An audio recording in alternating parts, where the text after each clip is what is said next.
तो हेलो बच्चों, नमस्कार। कैसे हैं आप सभी लोग। तो आप लोगों का एग्ज़ाम जो है अब आप लोगों के सर पर है, यानी अब बहुत टाइम नहीं बचा हुआ है। आप लोगों के पास सिर्फ 3-4 महीने हैं जिसमें कि हमें सारी चीज़ों को देखना है। तो सबसे पहले ये देखना ज़रूरी है कि आपका पेपर पैटर्न कैसा आने वाला है, यानी कि 2024 में आपका पेपर कैसा आने वाला है। यहाँ पर हम लोग इसको डिस्कस करेंगे। सबसे पहले आपको ये जानकारी होना ज़रूरी है कि आपका पेपर किस तरीके से आएगा, कैसे क्वेश्चन पूछे जाएंगे, कौन सा प्रश्न कहाँ होगा, किस तरीके से आएगा।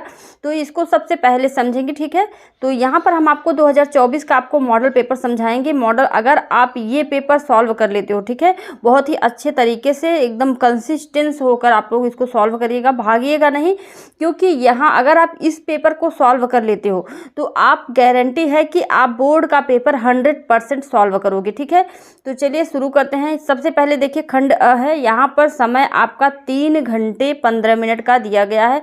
15 मिनट आपको जो है प्रश्न पत्र को पढ़ने के लिए दिया गया है। पूरा प्रश्न पत्र आप आराम से पढ़ लीजिएगा, ठीक है। तब आपको पता चलेगा कि कौन सा प्रश्न आपको आता है। और उसके बाद ये देखिए 70 नंबर आपका पूर्णांक है, 30 नंबर जो है आपको प्रोजेक्ट कार्य पर मिलेगा। अब इसके बाद यहाँ पर कुछ निर्देश दिए गए हैं, इनको भी आप लोग पढ़ लीजिए।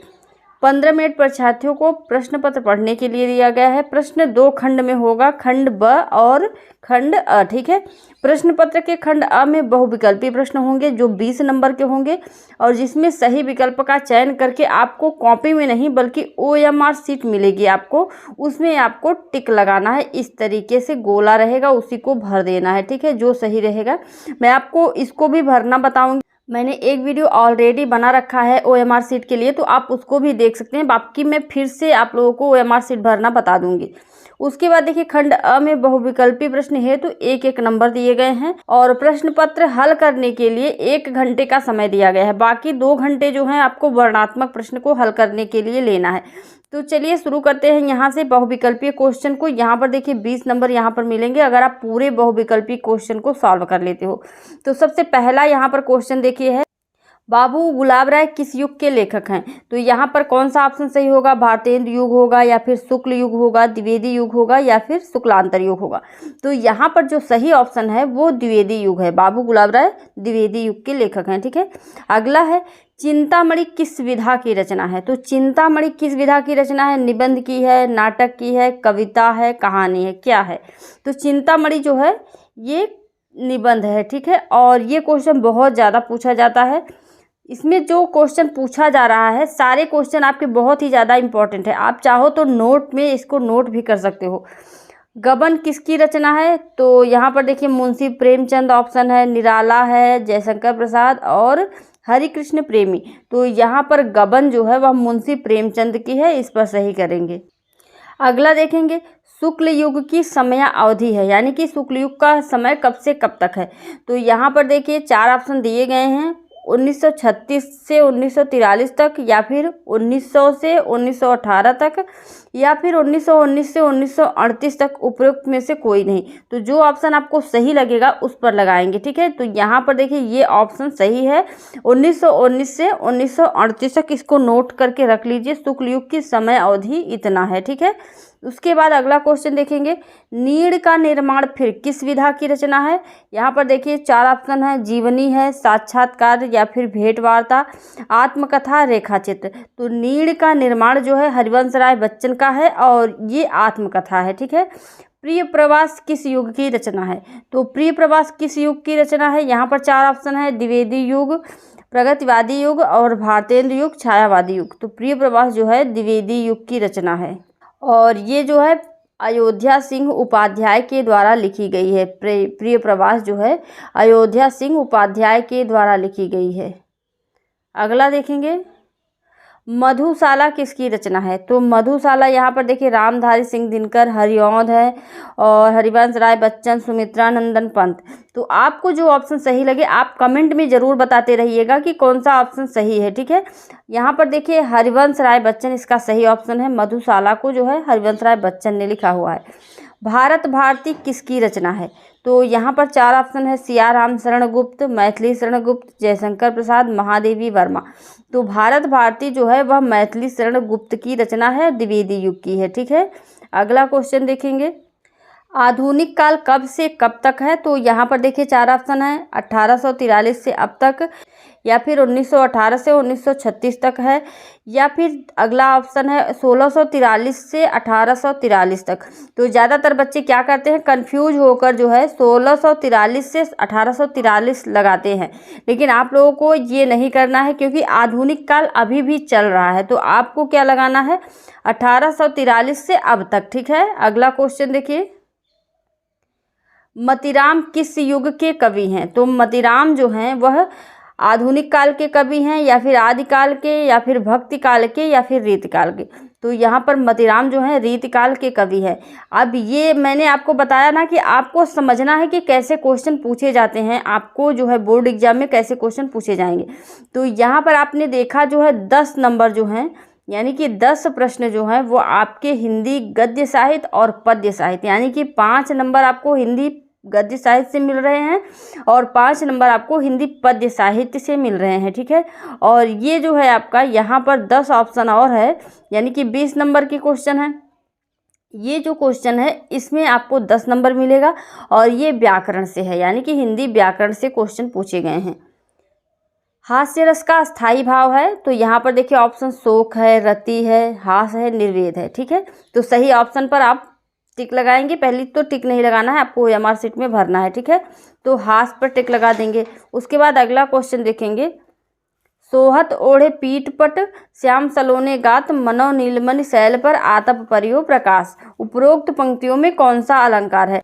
तो उपरोक्त पंक्ति में जो है यहाँ पर देखिए मनो, ठीक है, मनो, मनु, मनहो, जानो, जनहु, ये सब जहाँ पर ऑप्शन आएगा आप आंख बंद करके उत्प्रेक्षा अलंकार लगाइएगा। ठीक है, एकदम आंख बंद करके लगाइएगा, जहाँ पर ये सारे आपको सिम्टम्स मिले, यानी कि ये सारे प्रतीक मिले, पहचान मिले, तो आप उत्प्रेक्षा अलंकार लगाया करिए। ठीक है, अगला क्वेश्चन देखिए, रोला छंद में कुल कितने चरण होते हैं? तो रोला छंद में जो है 4 चरण होते हैं। कितने चरण? 4 चरण होते हैं।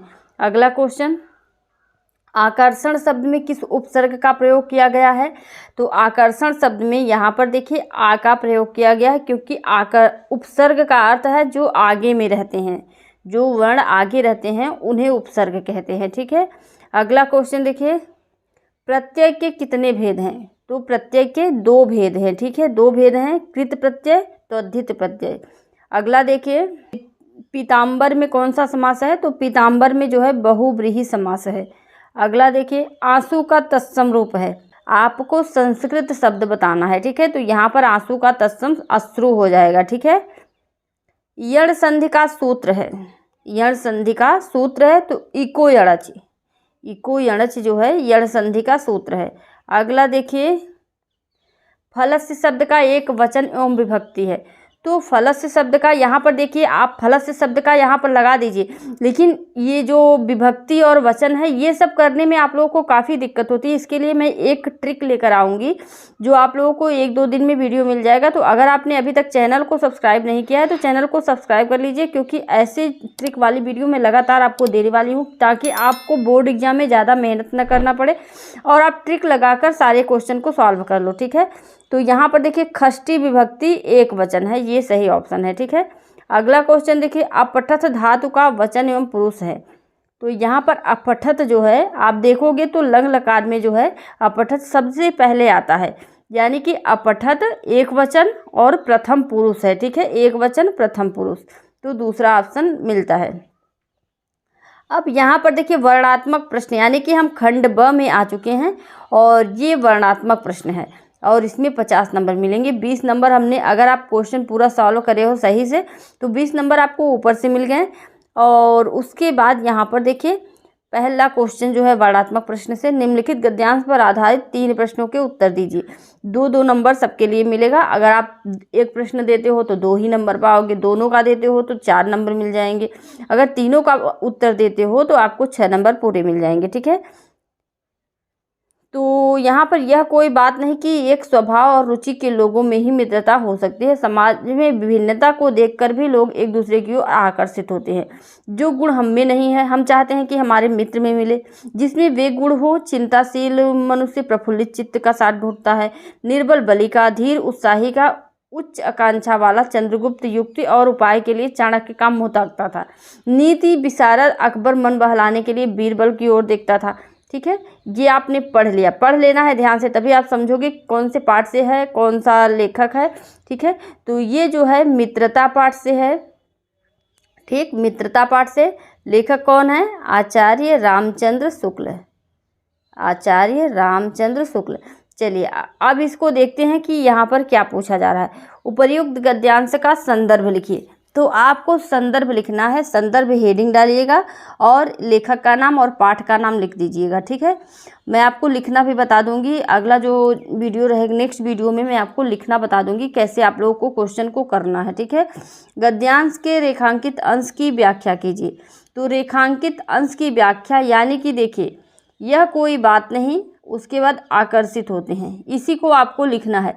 अब इसको थोड़ा सा क्या करना है, आपको अगर नहीं ठीक से पता है तो आपको थोड़ा सा बढ़ा चढ़ा कर कि यहाँ पर देखिए ऐसे लिखना है कि यहाँ पर लेखक कहना चाहता है कि एक ही स्वभाव और रुचि के लोगों में ही मित्रता नहीं हो सकती है, हम विभिन्न लोगों से भी मित्रता कर सकते हैं, यानी कि अलग स्वभाव के लोगों के साथ भी मित्रता कर सकते हैं। ऐसा नहीं है अगर कोई व्यक्ति गरीब है तो वो अमीर से मित्रता कर सकता है, किसी व्यक्ति प्रसन्नचित्त व्यक्ति से मित्रता कर सकता है, तो ये स्वभाव में ये नहीं होता है। ऐसे आप करके बनाकर लिख सकते हैं। लेखक के अनुसार समाज में विभिन्नता को देखकर लोग एक दूसरे की ओर क्यों आकर्षित होते हैं।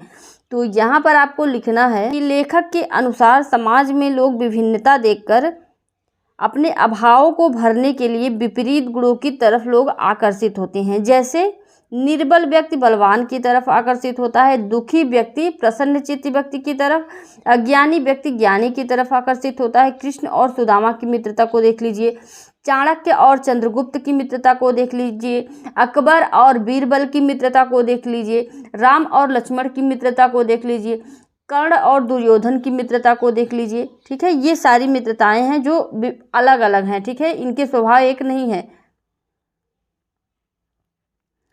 अगला देखिए, अब देखिए यहाँ पर अथवा दिया हुआ है। अथवा क्यों दिया हुआ है? अगर आपने ऊपर का कर लिया, ठीक है, तो आपको नीचे की करने की आवश्यकता नहीं है।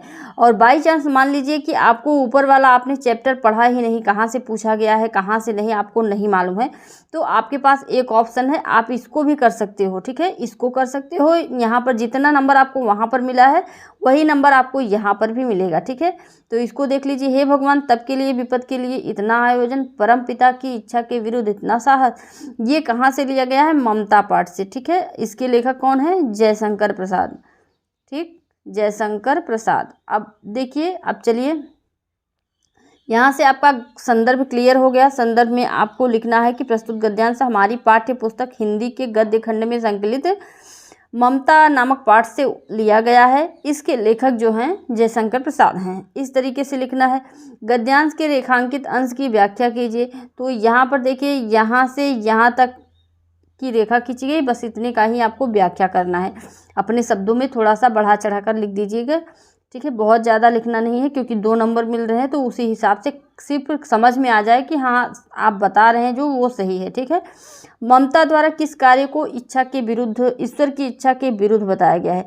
तो यहाँ पर जो है ममता के द्वारा जो है उनके पिता जो चूड़ामणि थे, उन्होंने शेरशाह से जो 10 थाल सोना लिया था, वही कार्य ईश्वर की इच्छा के विरुद्ध लगा ममता को, इसीलिए यहाँ पर ईश्वर की इच्छा के विरुद्ध बताया गया है। ठीक है, अगला क्वेश्चन देखिए। यहाँ पर भी आपको 6 नंबर मिलेगा क्योंकि 3 प्रश्न यहाँ पर दिए गए हैं। ठीक है, दिए गए पद्यांश पर आधारित 3 प्रश्नों का उत्तर दीजिए।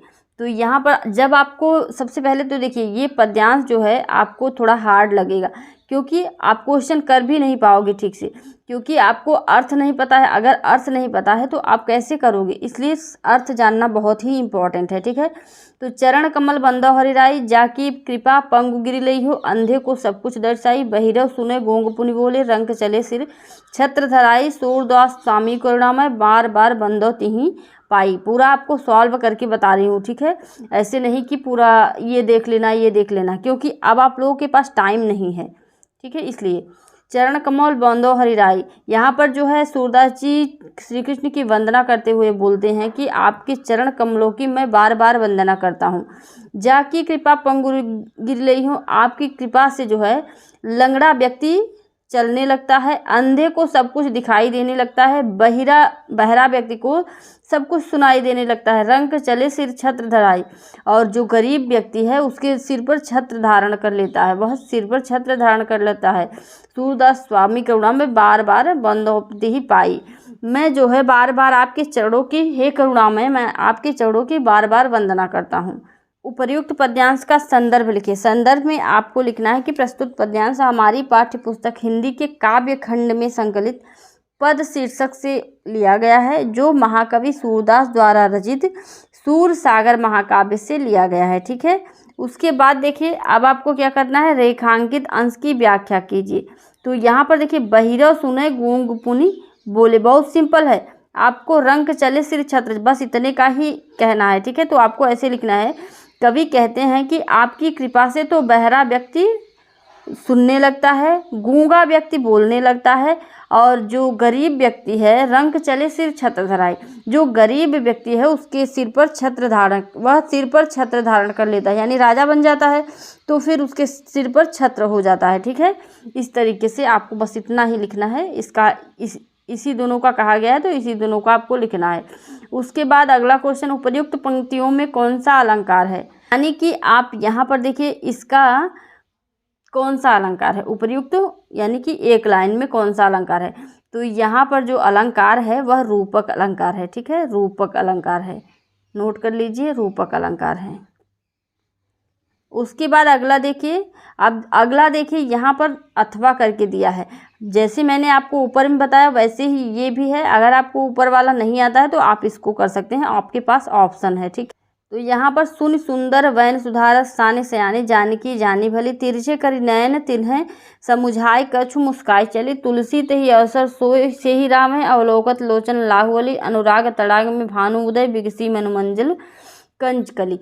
सबसे पहले तो आपको संदर्भ लिखना रहेगा। संदर्भ में आपको क्या लिखना है, प्रस्तुत पद्यांश हमारी पाठ्य पुस्तक काव्य संकलन में उद्धृत है, जो गोस्वामी तुलसीदास द्वारा रचित कवितावली में वन पथ पर शीर्षक सवैया से अवतरित है। ठीक है, इस तरीके से आपको लिखना है। उसके बाद इसकी व्याख्या करेंगे इस तरीके से कि तुलसीदास जी कहते हैं कि ग्राम वधुओं ने राम के विषय में सीता जी से पूछा कि ये सावले पुरुष तुम्हारे क्या लगते हैं। ग्राम वधुओं के अमृत से पूर्ण मधुर वचनों को सुनकर चतुर सीता जी उनकी मनोभावना को तत्काल समझ गईं। सीता जी ने उनके प्रश्न का उत्तर अपनी मुस्कुराहट तथा संकेत भरी दृष्टि से, तिरछी कर नयन, संकेत भरी दृष्टि से ही दे दिया। उन्होंने मुख से कुछ बोला नहीं और उन्हें मुख से बोलने की आवश्यकता नहीं पड़ी। उन्होंने स्त्रियोचित लज्जा के कारण, जैसे नयन को तिरछी करके उन्होंने स्त्रियों के लज्जा के कारण केवल संकेत से ही राम के विषय में बता दिया कि ये मेरे पति हैं, इस प्रकार समझा दिया। तो तुलसीदास जी कहते हैं कि सीता जी के संकेत को समझकर सभी सखियां राम के सौंदर्य को एकटक देखती हुई अपने नेत्रों का लाभ प्राप्त करने लगी। तुलसीदास जी कहते हैं कि उस समय ऐसा प्रतीत हो रहा था मानो प्रेम के सरोवर में राम रूपी सूर्य उदय हो गया हो और ग्राम वधुओं के नेत्र रूपी कमल की सुंदर कलियां विकसित हो गई हो। ठीक है, इस तरीके से लिखना है। अब आप आराम से लिख सकते हो अगर समझ गए होंगे अर्थ तो। ठीक है, रेखांकित अंश की व्याख्या कीजिए। तो रेखांकित अंश की यहाँ पर देखिए इतना ही व्याख्या का, अनुराग तड़ाग में भानुदय बिगसी मनुमंजुल कंजकली। इसका अर्थ यह है कि जो गांव की स्त्रियां थीं उस समय ऐसा प्रतीत हो रहा था, जब वो राम को निरख रही थी, ऐसा प्रतीत हो रहा था मानो प्रेम के सरोवर में राम रूपी सूर्य उदय हो गया हो और ग्राम वधुओं के नेत्र रूपी कमल की सुंदर कलियां विकसित हो गई हो। ठीक है, इस तरीके से लिखना है। अगला है, अनुराग तड़ाग तथा मनुमंजुल कंजकली में कौन सा अलंकार है। तो अनुराग तड़ाग और मन मंजुल कंजकली में रूपक अलंकार है। ठीक है, अब अगला क्वेश्चन यहाँ पर देखिए, दिए गए संस्कृत गद्यांश में से किसी एक का संदर्भ सहित हिंदी में अनुवाद कीजिए। ठीक है, यहाँ पर भी आपको 5 नंबर मिल रहा है, तो आपको एक भी प्रश्न छोड़ना नहीं है, सारे प्रश्नों को सॉल्व करना है। ठीक है, ऐसा नगरी भारतीय संस्कृति संस्कृत भाषायाश्च केंद्र स्थलमस्ति। तो ये जो है वाराणसी से है। ठीक है, इसको देखकर आप समझ गए हैं कि वाराणसी पाठ से है। ऐसा नगरी भारतीय संस्कृति संस्कृत भाषायाश्च केंद्र स्थलम। थोड़ा सा आप लोग शॉर्टकट में इसका अर्थ समझ लीजिए। ठीक है, ताकि आप लोगों को लिखने में कोई दिक्कत ना हो। तो यहाँ पर देखिए, ऐसा नगरी भारतीय संस्कृति संस्कृत भाषायाश्च केंद्र स्थलम अस्ति। तो कहते हैं कि यह नगरी भारतीय संस्कृति और संस्कृत भाषा का केंद्र स्थल है। उसके बाद इत एवं संस्कृत वाङ्म पश्य संस्कृतेश्च आलोक सर्वत्र प्रसृत। यहीं से संस्कृत साहित्य और संस्कृति का प्रकाश सब जगह फैला हुआ है। मुगल युवराज दारा शिकोह अत्रागत्य भारतीय दर्शन शास्त्राणाम अध्ययन अकरोत्। मुगल के युवराज दारा शिकोह ने यहाँ आकर भारतीय दर्शन शास्त्रों का अध्ययन किया था। सतेषां ज्ञानेन तथा प्रभावितः अभवत् यत् तेन उपनिषदाम् अनुवादः पारसी भाषाया कारितः। वह उनके ज्ञान से ऐसा प्रभावित हुआ, यानी कि दारा शिकोह ने यहाँ आकर अध्ययन किया और उनके ज्ञान से ऐसा प्रभावित हुआ, उसने उपनिषदों का अनुवाद फारसी भाषा में कराया। इतना प्रभावित हुआ। ठीक है, इस तरीके से लिखेंगे। अगर मान लीजिए आपको ये नहीं आता है तो आप ये वाला करिए, क्योंकि अथवा करके दिया है तो ये वाला कर सकते हैं। मानव जीवन संस्करण संस्कृति अस्माकं पूर्वजा मानव जीवन, ये कहाँ से है? ये आपका भारतीय संस्कृति से है। ठीक है, भारतीय संस्कृति से है। इसका अर्थ समझिए। मानव जीवन संस्करण संस्कृति, कहते हैं कि मानव जीवन का संस्कार करना ही संस्कृति कहलाता है। अस्माकं पूर्वजा मानव जीवन संस्कृत महानतम प्रयत्नम अकुर्वनम। हमारे पूर्वजों ने मानव जीवन का संस्कार करने के लिए बहुत प्रयत्न किया था। अस्तु अस्माकं जीवन संस्करणाय यान आचारान् विचारान् च अदर्शयन् तत् सर्वम् अस्माकं संस्कृति। उन्होंने हमारे जीवन के संस्कार के लिए जिन आचारों विचारों का प्रदर्शन किया वही सब हमारी संस्कृति है। ठीक है, ये क्लियर हो गया। अब यहाँ से आपको, अगर आप इस तरीके से लिख देते हो तो आपके यहाँ पर 5 नंबर फिक्स हो गए। ठीक है, अब आइए यहाँ पर श्लोक देखिए। दिए गए संस्कृत पद्यांश में से किसी एक का संदर्भ सहित हिंदी में अनुवाद कीजिए। यहाँ से भी आपको 5 नंबर मिलेंगे। ठीक है, देखिए पहला है मानम हित्वा प्रियो भवति क्रोधम हित्वा न शोचति कामम हित्वार्थवान भवति लोभम हित्वार्थ सुखी भवति। 5 नंबर मिलेगा। छोटा सा आपको लिखना है। ठीक है, यहाँ पर जैसे मैं बता रही हूँ बस ऐसे आपको लिखना है। सबसे पहले आपको संदर्भ लिखना है इसमें, कि आपको संदर्भ में लिखना है प्रस्तुत श्लोक हमारी पाठ्य पुस्तक हिंदी के संस्कृत खंड के अंतर्गत जीवन सूत्राणी नामक पाठ से अवतरित है। इस श्लोक में त्याग के विषय में बताया गया है। ठीक है, इस श्लोक में त्याग के विषय में बताया गया है, क्या त्याग करके आदमी क्या हो सकता है। ठीक है, तो मानम हित्वा प्रियो भवति क्रोधम हित्वा न शोचति। अभिमान को छोड़कर मनुष्य सबका प्रिय हो जाता है, क्रोध को छोड़कर चिंता से मुक्त हो जाता है, यानी शोक नहीं करता है। कामम हित्वार्थवान भवति, काम को त्याग कर मनुष्य धनी हो जाता है और लोभ को त्याग कर सुखी बन जाता है। ठीक है, अगर इन सब का त्याग कर दोगे तो आप एक कुशल व्यक्ति बन जाओगे। ठीक है, उसके बाद देखिए, मान लीजिए कि आपको ये नहीं आता है। ठीक है, ऊपर वाला नहीं आता है, आपने जीवन सूत्राणी नहीं पढ़ा हुआ है, तो आप इस पर आ जाइए। सर्वे भवन्तु सुखिनः सर्वे सन्तु निरामयाः सर्वे भद्राणि पश्यन्तु मा कश्चित् दुःख भाग् भवेत्। ठीक है, तो आप इसको करिए, सर्वे भवन्तु सुखिनः। अब ये कहाँ से लिया हुआ है? तो ये आपका भारतीय संस्कृति से लिया गया है। ठीक है, भारतीय संस्कृति से लिया गया है। अब इसका अर्थ समझ लीजिए। सबसे पहले संदर्भ देख लीजिए। तो प्रस्तुत श्लोक हमारी पाठ्य पुस्तक हिंदी के संस्कृत खंड के अंतर्गत भारतीय संस्कृति नामक पाठ से उद्धृत है। सबका एक ही होगा, बस आपको याद करना रहेगा, सबका एक ही होगा, थोड़ा थोड़ा चेंज करना रहेगा। ठीक है, तो यहाँ पर देखिए, सर्वे भवन्तु सुखिनः, सभी सुखी हों। सर्वे सन्तु निरामयाः, सभी निरोगी हों। सर्वे भद्राणि पश्यन्तु, सबका कल्याण हो, सब कल्याण को देखें। मा कश्चित् दुःख भाग् भवेत्, कोई भी दुख का भागी ना हो। ठीक है, इस तरीके से बस इतना ही लिखना है। यहाँ पर आपको 5 नंबर मिल रहे हैं, यानी कि सबसे सिंपल आपका यही है। अगर आप इस श्लोक का अर्थ समझ लेते हो तो आप आसानी के साथ 5 नंबर पा जाओगे। ठीक है, उसके बाद अगला देखिए, अपने पठित खंड काव्य के आधार पर निम्नलिखित प्रश्नों के उत्तर दीजिए।